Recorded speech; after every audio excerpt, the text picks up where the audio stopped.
questions from you, because this is an area where I think answering your questions is far more important for us. So Vivek, you talked about these three areas. One you said was in terms of the vision, and you said that's the soft part. Probably the hardest part is that. The second thing you talked about, which are the areas in which that is going to come, and the third thing was ecosystem. So, some details about each of these three. Yes, Pradeep. So I start with the reverse order. So I think that the ecosystem, we all know, we all talk about that this is very important and essential. But, in fact, in reality is quite sticky. And I give you the example that now mobile making, mobile manufacturing in the country is really a big buzzword. And when we work with some of our partners over there to enable them to really bring the stuff there and to provide all the support from the local soil. But then the ecosystem of China is so strong there. Imagine that they have to bring out 40 models every year. And if we think of that it can be done in India, that kind of frequency is not so easy. And then looking in other parts of the world, semiconductors, by the way, remain one of the core element of the ecosystem for ESDM. Like, US in 1950s, 60s, they started with the PC, semiconductors was present. Europe attempted PC, but semiconductors was not there. But they later on became successful with communication systems when semiconductors were present over there. Then example of Japan is there, right? All the consumer electronics, semiconductor was also present with it. Korea and Taiwan, of course, with all these foundries and then PC and now TV.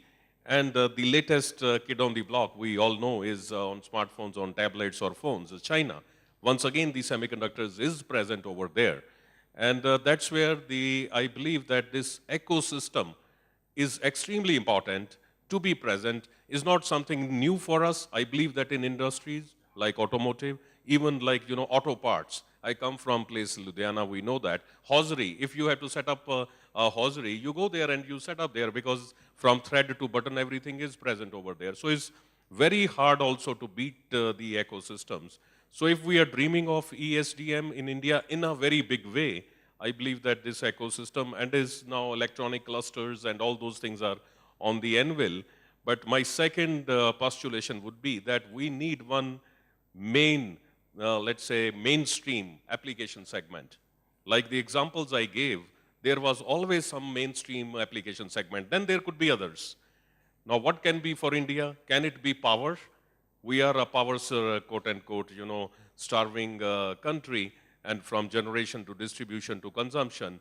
Power inverters, for example, no one else is making. We are not importing power inverters from China, by the way.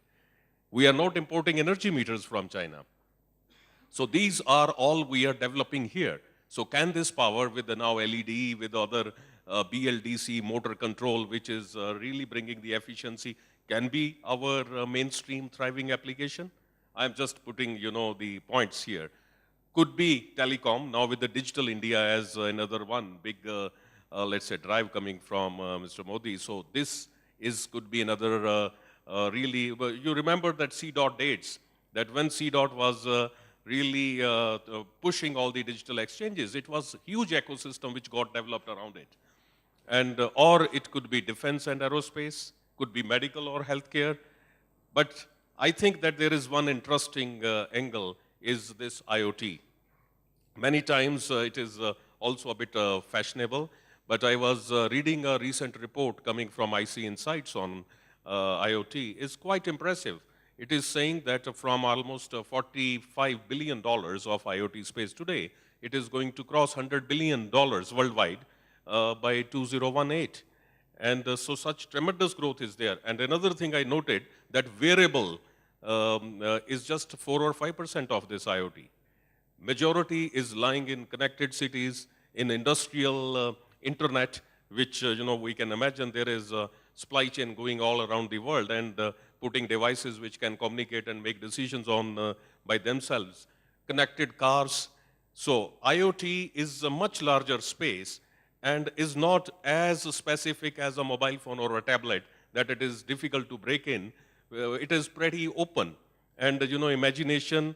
And another element is it needs software, lots of software, which is probably where India does have a strength here, and putting together this hardware, software, and then creating devices which sky is the limit imagination we can run wild. So I believe that it fits well into this, and this is something which is going to unfold in the coming times. And can we make it as a mainstream? Probably, I would put a pointer over there. And the third one and the final one, while working with many, many people in the country, I see one element which is soft, is this vision, right? Why this vision is so important, how really we look at that when we do particularly a startup, because most of the time I see that bottom line becomes our concern, that I must get this much return and that's all. And that's where it loses the steam, whereas we need to be dreaming to be really maybe Samsungs or LGs or Apples of the world. If we do not dream like that, it gets deviated, and I see many, many such cases happening almost every day, if not, earlier there. So my, take on it, and I think again, not a rocket science, we know it, we need to act or learn locally. Many times, we say domestic market, let's focus on domestic market, and we do that. But I believe electronics or semiconductors, ESDM, is not a really localized game. We may learn locally, but unless otherwise we have ambition to win globally, sooner or the later it will fizzle out. So that would be my final take on it. Learn locally, but win globally, that's how I would say. Okay, thanks a lot. As I promised, lot of time for Q&A. So we have, I've cheated you of 10% of your time, 27 minutes of Q&A. Yes. Okay, you have the mic, so please go ahead and ask the question. It's both a question and a comment. You mentioned about ecosystem, you mentioned about software. Suppose if you're looking at now, Internet of Things is to be enabled or the smart cities have to happen. Semiconductor is the key. India has done a lot of things in software, but if you look at this year's semiconductor market, maybe depending on whose prediction, 360 or 380 billion, India might not have got more than 15 billion. So if tomorrow Internet of Things also happens, and if we do not have semiconductors, and even the ITRS roadmap says beyond silicon or more would be 20%, 80% is with new semiconductors, amorphous, organic, metal oxides. So none of this ecosystem exists, whether it is in IITs, IIScs, and lesser said about the next colleges, nor are the companies investing. And even all the Indian companies and multinationals do not invest anything in Indian academic system. We do not have, maybe even $20 million for 20 million students annually invested by all public and private sector invested in Indian academic system. So how are we going to truly build an ecosystem when industry does not invest in anything? And again, semiconductor, even in the large area of flexible microelectronics, you need hundreds of millions. All that the government is promising in startup is 100 crores. It is just a few tens of millions. So that will again be insufficient. So are we realistic in talking about ecosystem for Internet of Things, smart material, smart city, and all that sensors cannot be silicon? And again, we have okay, I think we got, would you like to attempt this? No, if I understood the question well, so of course, IoT was just one which I mentioned, right? It may not be limited to that. But however, the way I look at ecosystem, and even if, we see that in China, the way smartphones and tablets have become the mainstream. So today, I believe that more than 50 or 55% of mobile phones are done in China, irrespective where it is.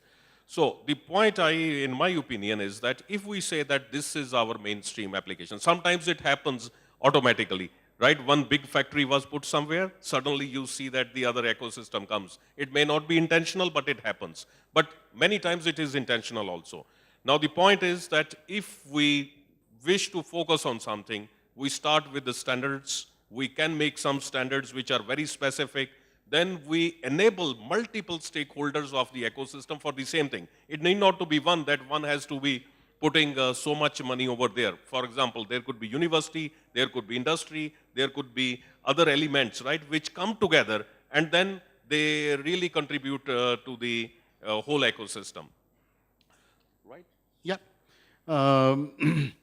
So one supplementary there, essentially, is the academia and the industry behind and not state of art? I think that is the point that was coming up there. currently, if you, yeah, the current situation is, academia and industry are completely disconnected. Unless you are able to bridge this connection between academia and industry, and that's when you come across with a viable model which is cost effective or where you can unleash frugal innovation.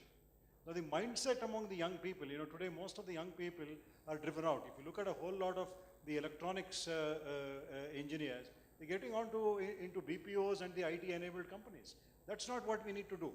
You need to create that confidence within the younger group and take the benefit of both the undergrad as well as the grad students who can actually start to dream bigger.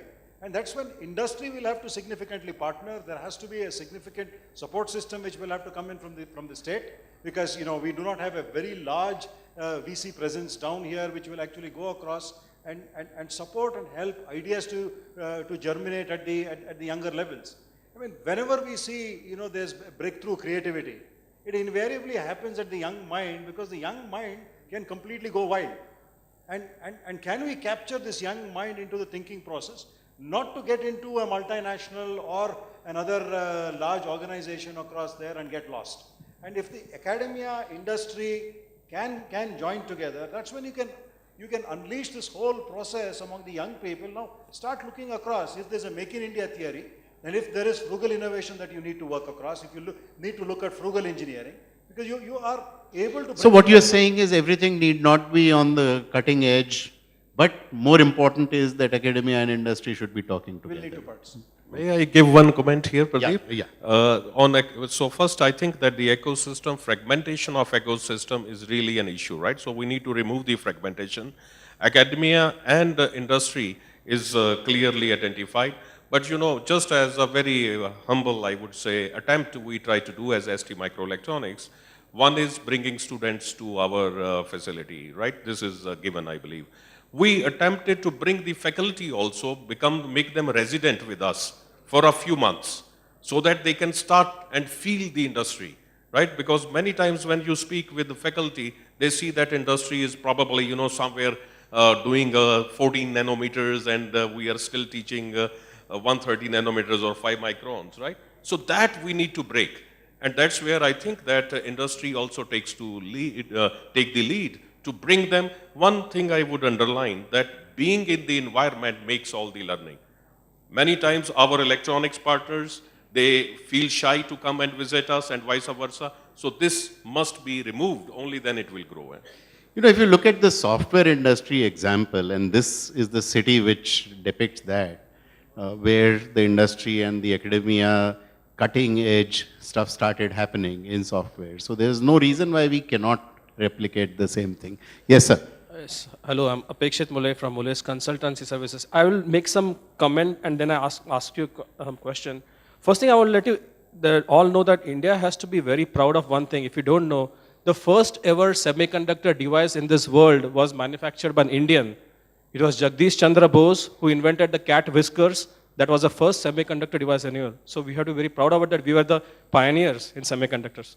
Anyway, so one thing when Venkat was saying about what happened with Silicon Valley, where big companies were mergers and acquisition and they were acquiring all the small companies. This M&As basically lead to consolidation and formation of bigger monopolies. This is what I believe. We as a Make in India vision, we talk about collaboration. Collaboration, if you look at the definition,